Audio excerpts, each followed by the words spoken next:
So today, ngayong oras actually hindi pa tapos, may unpack event si Samsung and dun pinapakita 'tong bagong, well, not really bago, ito yung talagang pinaka-design nila before pa, yung Z Fold 8 Ultra. Nilagyan na nila ng Ultra because this time around 200 megapixels na yung, one of the camera is 200 megapixels, tapos the rest is yung mga mas high-end nila. Then they created a new one and yun yung tinawag nilang base na Z Fold ngayon. Pinagkaiba lang nila dalawa. Ito typical yung gano'n pa rin, same as before, pero 'tong bago is pinaliit nila. So the point that they say na difference is this one, if gusto mo yung camera and then yung mas mga matataas na mga specs, then again, bago ang kanilang battery, this is their first Samsung phone na may silicon carbon. And for this time around sa Fold, it is 45 watts.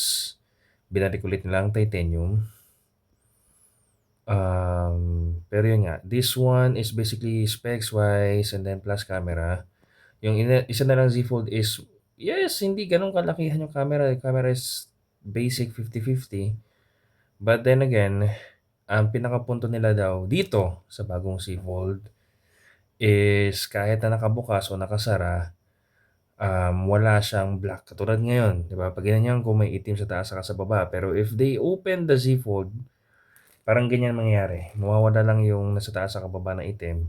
Good for video consumption and so on and so forth if naiirita ka na merong itim-itim. So, swak na swak sa screen, sa ratio niya, screen ratio niya. But then again, hindi anong camera. So, what they say is this one is for those who wants the camera and all the specs, ganyan, and meron pa rin yung itim sa magkabilang dulo. Compared to this na talagang created for you na quote unquote walang bezel and talagang corner to corner yung photo or video pag nanonood ka.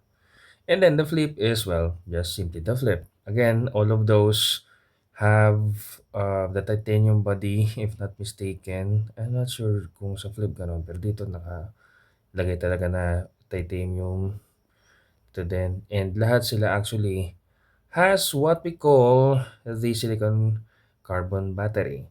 All are free for pre-order, hindi man free, pero they are already available for pre-order na ngayon. Pero pagdating sa launch, August 7 pa yung launch date. Yun lang naman. Quick lang. Actually meron din silang ngayon ongoing pa yung event, yung mga smartwatch naman nila.